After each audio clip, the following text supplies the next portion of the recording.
good. We'll let Coach make an opening comment, and then if you have a question, raise your hand and we'll call on you. Okay, well, we'll get to some of the questions about the game, but I was proud of our team. I told them that in the locker room, just to finish and play well enough in the second half to win. We didn't do that at times on last year's team, so that was something that we emphasized from January, and we emphasized all the way through fall camp and still into this game, and that was something we talked about in the second half. We didn't play well like we wanted to in the first half, and then we found ways to get the job done in the second half. So overall, I was proud of our guys from that standpoint. Plenty to clean up, we know that. And I think the glaring one was the penalties. Number one, we had a lot of penalties tonight, and the turnovers. Those two things really factored into the game. And we got to get some on the defensive side to balance that out. But San Jose State, let's start with them. I knew they would play hard. I know they're a good football team. I know they're well coached.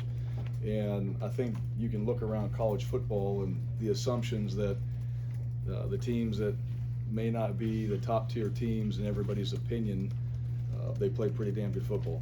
And San Jose State did that again tonight. All right, they showed that as well. Overall, I thought the crowd really played a factor in the game with some of the false starts they had, so it was good to feel it in the goal line stand that we had down there. That was really good by our crowd to hear them and feel them in the game. That's what playing at Auburn should be like. It should be really, really challenging for the opposing teams, and I thought we felt that tonight. We just didn't get into a very good rhythm on the offensive side in the first half. I thought second half we were able to run the ball more effectively, found a few schemes. Coaches made some adjustments.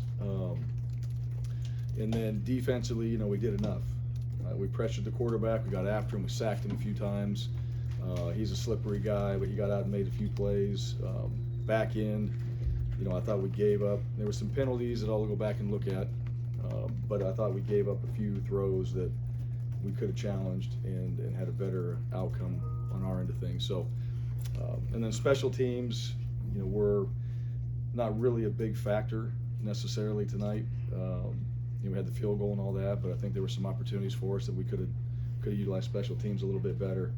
So we'll take this and we'll learn from it, and we'll apply it going into next week, and that's the beauty of what we do. All right, it doesn't stop.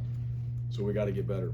And that starts with me. I got to coach better. I got to make sure these guys are better prepared, and our staff and everybody else. So, that's the one thing I challenge our guys. Look in the mirror, and that starts with me to make sure that we are more prepared and that we are going to play cleaner. We're going to play better fundamentally in certain situations, and then, make sure that we operate in all three phases better than we did tonight. But that has to do with our opponent too, so I'm not going to take anything away from San Jose State. And I am proud of our guys. I really am proud of those guys, how they handle themselves, and we have got to clean things up. I think they know that, and we'll get back to work on that tomorrow. So with that, questions? Second row, Bryan Stoltz.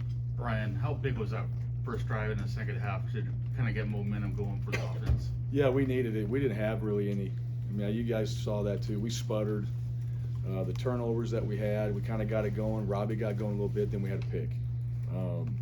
TJ had the pick, and I thought he threw a little out route to the field there, and that kid made a good play. That's one of those that, most guys don't make that play.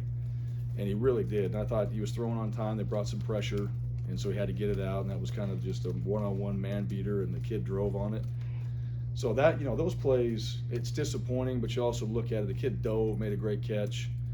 It was the right decision that TJ had with the ball. We just slightly inside. It's inches, and that kid made it. The earlier one, we had an opportunity to make a play there. We just had a poor throw in that case. But second half, getting some momentum, running the ball, getting the ball in Tank's hands, getting the run game going, figuring out a few things, that got us in rhythm, and then coming out and scoring. That really helps just the momentum, which we really didn't have from the offensive side. So that was key for us to get. Tobias. How important was it to see Finley go 12-15 after throwing an interception? Yeah, well, that's important for all of us. I think for him to bounce back from that. But again, one of the things, like I said, the interception, he was making the right decision. He's trying to make a play, and the kid makes a great play. Now we got to get that ball. We got to get it inches out there, right? That's what we got to do. That's where we're going. We're going where those inches, we can be a little bit better in those areas. But he came on the sideline. He knew it. I knew it. All right, the guy made a good play. Let's respond. Let's get the defense out there, try to get the ball back. And now get back into what we have to do from his standpoint to go execute the offense and operate. What I do appreciate about that, I just, guys get in the tank too much. That's one of the things that we've emphasized too. Body language, guys get in the tank, it doesn't go your way. You can't just restart the game. You got to go out there and you got to compete, you got to play. And I think our team showed some resiliency in that situation. All right, where, hey, we threw a pick, we came back, he was able to throw the ball effectively and still be productive, hit some big plays. But, you got to do that. That's part of being a good football team. And like we saw today, I mean, some teams don't. You win some of these games, they're not always pretty, but you got to go find a way to win. And they did that, and he found a way to overcome the turnover and go out there and be pretty good in the game. If you can say your name and affiliation please, as well. No? Coach, I'm no proof from the Auburn League. Y'all had 15-62 wins to start last season. So Penn State was like the first close game y'all played in. So coming off a one possession win, how does that change the way you prepare for Penn State this year? Well, yeah, I mean, I don't think the score necessarily affects that. You go look at all the other things that we have to get better at. And Penn State, they just keep getting better. The teams that we play, we know Penn State, we know they're a good football team. So really it goes back to still, we got to focus on ourselves, right? Penn State, we're not there on their practice field, we don't get to watch what they do. We get an idea from the games we played. But we really have to focus on ourselves. We got to make sure that we have our game plans down and we understand the details of it. We coach it better. We rep it better in practice. We find better ways to improve our football team before we go play against Penn State. That'll be the goal, whether we won by 50 or we won by a score. I think that's always got to be the mindset. Every single week you're improving, and you have to because the opponents are getting better and better as the season goes on. Two consecutive in the back row. Justin Ferguson, Auburn Observer. You talked about the secondary and having a high standard for them to tighten some stuff up. San Jose State was able to hit some downfield throws, especially in the second half. What did you think of those guys and kind of how that went today? Yeah, I still think we got to improve, and I would, again, I like the guys we have back there. I thought Keontae Scott did some good things tonight, but in some of those one-on-ones, I believe in our guys. I believe that we can win some of those one-on-ones a little more. Now the penalties, they're frustrating, but I got to go back and look at them and really review them. We'll send some of those in, I'm sure, but we had too many of them, and too many third down conversions. And at the end of the day, on defense, the goal is to be +1 in turnovers. Well, the last 2 games were -4. We haven't gotten any. And when the ball is being thrown, at some point we got to find a way to be in a position to make some of those plays on the ball. We almost did that one that came back, and I'll just say this: I thought it was an incomplete pass. So the ruling, it wasn't that I thought it was a turnover. I thought it was an incomplete pass. So when they came and told everybody, I think that was the right decision. But yeah, we got to make some plays on the ball a little bit more than we did. And San Jose State, now I said this before, I mean, their pass game is really good. They do a good job scheming up. Their offensive coordinator is very good. Their head coach is very good. So we knew that they were going to be a challenge. They would scheme some things up. They did that. They got us a few times. But those balls in the air that we have a chance, those 50-50 balls, we got to find ways to come down with some of those. Caesar Walker, War Report. Coach, you mentioned you wanted to see some improvement in red zone defense after the Mercer game. Yeah. Your assessment of the red zone defense tonight? Well, I don't know what our stats were. I know we had that one stand when they got down to the 1 yard line. That was a great job. That was a hell of a job by our defense. And they had a few penalties, but our guys made plays. They tried to run the ball on us, and our D-line swelled up. Linebackers were hitting them. They moved it back, had a few penalties. That was huge. Right there when you get on the 1 yard line and they don't score a touchdown, that's huge from your defense. And we needed that tonight, obviously, in a close game. But, yeah, it's always situational stuff, right? Third downs, red zone, especially when you get an explosive play or our offense puts us in the position on defense where they got great field position. That's really what I think really good defenses do. When there's a turnover, a sudden change, it's get out there and watch me now. Like, this is what we got to do to get the ball back, or we got to swell up. And if we're in a real bad position, don't let them score a touchdown. If they kick a field goal, we have a chance to try to block one. But those guys didn't have great field position. early in the first half because of the offense. I thought in the second half we did a good job, and I thought we did decent in the red zone tonight. But we got to continue to keep getting better in that area. Back right. Jeff. Bryan, Jeff Spiegel, ABC 3340. Considering everything that happened in college football today, it was a crazy day. A lot of heavy favorites Yeah. struggled, lost. How appreciative are you just to Yeah. win by any margin? Yeah, well, look, at the end of the day, I don't take it for granted, that we win. I mean, as a competitor and, being involved from Sunday through Friday, right, you just have all these expectations. That's the one thing after a game, you got to think all the work you put in, like there's so many things that happen from Sunday to Friday. And when the game's over, we're talking about it right now, you're just processing all those things that came up. Did we do enough of this? Did we miss that? Why did that happen? Oh, we were dialed on this, we just didn't make the play. Whatever it is, but at the end of the day, all right, the goal is to win. And that's always the goal. The goal is to be 1-0 every single week and to find a way to win. And coaches, fans, parents, all that, like we hang on to these games way longer than the players do. That's the one thing, because tomorrow they got to go back to work. And just being a player, like, you're excited about it, you learn from it and all that, but tomorrow you're back in the weight room, you're running, you're practicing. Like you've moved on, you're on to the next opponent. So we'll go back and we'll look at what we did well, what we didn't do well. But yeah, if you watch the games today and really just doing this for a long time, never say a win's a win, but it's always good to win, all right? And it's hard to win. And I think that's one thing, if you look at what happened today, I think everybody realizes that it is hard to win. You get off a little bit, all of a sudden human nature kind of sets in and it's not going your way, and you know what, I'm not kind of feeling this right now, and all of a sudden the other team's feeling it, they got the momentum. That's the one thing that that really shows up in games, right? Who's got the momentum, who can create that, and can your team overcome that? Good football teams can, right? They can take a punch in the face and they can just find a way to go out there and get a win somehow, some way. But I've never been on a team, even undefeated seasons, I've never been on a team that you just go out there and beat everybody 56-0. All right, I've been on a team that we've been undefeated where we had to go for 2, had to kick a field goal against San Jose State in 2006. We had to go for 2, and then we had to kick a field goal to win the game, and they weren't any good. Everybody said that, right? We're there to blow them out, and we barely won the game.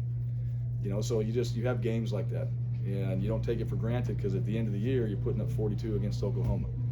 Right, so there's just seasons like that you don't ever know, but it's how your team shows up to play and how they compete and that momentum that they have in the game, and just kind of the ball bounces your way sometimes. Second row. Bryan, Henry Patton, Auburn Rivals. What did you see from Owen Papo this week, and did you kind of notice a difference between how he played this week and how he played last week? I gotta go watch. I mean, I watched how he played today. I thought we did a good job, brought some pressure. But the one thing about Owen I notice every single week is just how he prepares himself. Like Owen's a pro. Owen's got a process every single week where from Sunday through Friday, whether it's his body, it's his mind preparing for the game, it's his practice habits and all that. He's got that, right? He's got that X factor from that standpoint. So I don't know exactly what his stats were tonight and what happened there, but I know when he's out there, we're better. I know how he prepares himself. He's going to know what to do, and I know that he's an impact player for us. And he's on the punt team, and he does things on special teams to help us too. So that's something that he's got to continue to keep doing. But he's been really good for us the last couple games. Did 2 more, Bennett? Bryan, you talked about sort of struggling in the second half a bit last season. From a coaching perspective, what adjustments did you and Coach Keys want to make at halftime in this game to sort of clean up some of the issues? Well, we wanted to run the ball. That was one thing. We wanted to run the ball in this game, and we tried to. Now they did a good job. Very first play they come out there. I mean, they had a loaded front and all that, so we tried to throw one. I don't think the decisions, or let me take it back. I don't think the concepts were bad. We misexecuted on a couple of them, right? However, I do think from a game plan standpoint, in the second half, it's like, let's get out there and run the rock. Let's run the ball. Let's get Tank going. Let's get these guys going. Let's be physical, because that was the message this week. We want to be physical, and we were able to do that. And so we just started running the ball, and the coaches made some halftime adjustments. They saw a few things, so we made some corrections in what we're doing, added a couple play calls in there, and that's what you do. You make second half adjustments, and we did that, which helped us. But I think overall, just our rhythm in the first half was not very good. When you have 2 turnovers, and you're kind of back and forth, you had a couple explosives, then you turn the ball over, then you're moving the ball, and you have a turnover again. You give the opposing team good field position. It wasn't a good rhythm. In the second half, we got into a better rhythm, and I thought we executed better in the run game, which is what we wanted to do, and still enough, at the end of the game, right? We got to fix some of those things that happened as well, but we'll learn from it. I know our guys, they're learning. They're learning, they're growing, they're getting better at some of the things we're asking them to do. But there's a lot in the game. Everything's a situation, so guys have to think. You got to play, but you got to think, and you got to know the situations, and you got to know what we're getting, and you got to be able to execute it. And we did that in the second half better. Mark, last one. Coach, did you guys have a good week of practice, and did you have any indication you might come out a little slow tonight? And then Yeah. Second half, what was the big thing you guys did better? Yeah. We had a decent week of practice. This is the first real week that our guys have had to truly prepare for an opponent and not having since January to get ready for them. And that's the one thing that I think everybody underestimates is Sunday through Friday, and I say it all the time, but you got class, you got things going on, you got life, and you got 3 days really, from Tuesday, Wednesday, Thursday, and those are kind of your physical days, your practice days to get ready. Friday you fine tune it, and then Saturday you go play, and then Sunday night, you're doing a bunch of football homework, you're doing school homework, all those things like that. So yeah, there was a few things we had to be better at in practice. And to me, that's the key to your success as a team. How you practice is how you're going to go out there and play. I think it's really important. What I thought in the second half, I thought at halftime coming in there, one thing I liked about the locker room was there wasn't guys in the locker room with their head down. There wasn't guys in there just pouting. There wasn't guys in there throwing a fit. Those type of things I think just bad football teams do. Guys are in there like, look, lock in, let's go out there and execute. Sometimes, it's not a rah-rah deal. It's a very matter-of-fact thing. Like, we're not blocking this guy. We're not covering this guy. We're not recognizing this formation, whatever it is. And for coaches, too. When you can do that, when you can hone in on exactly what the adjustments need to be, and guys listen to it, and then we come out and execute in the second half. That's what we did the best, in my opinion. Because they sat there in front of the boards, the guys listened, they nodded, went out in the second half, we made the adjustments, and we were able to execute. Primarily on the offensive side. And then defensively, we did some good things in the second half. We had to use a hands situation at the end of the game. So these things start to come up that you practice that you haven't done yet, that you got to go out there and execute. And it wasn't perfect, but those are all the situations that we got to be ready for. And I thought the guys handled that well in the second half. Right.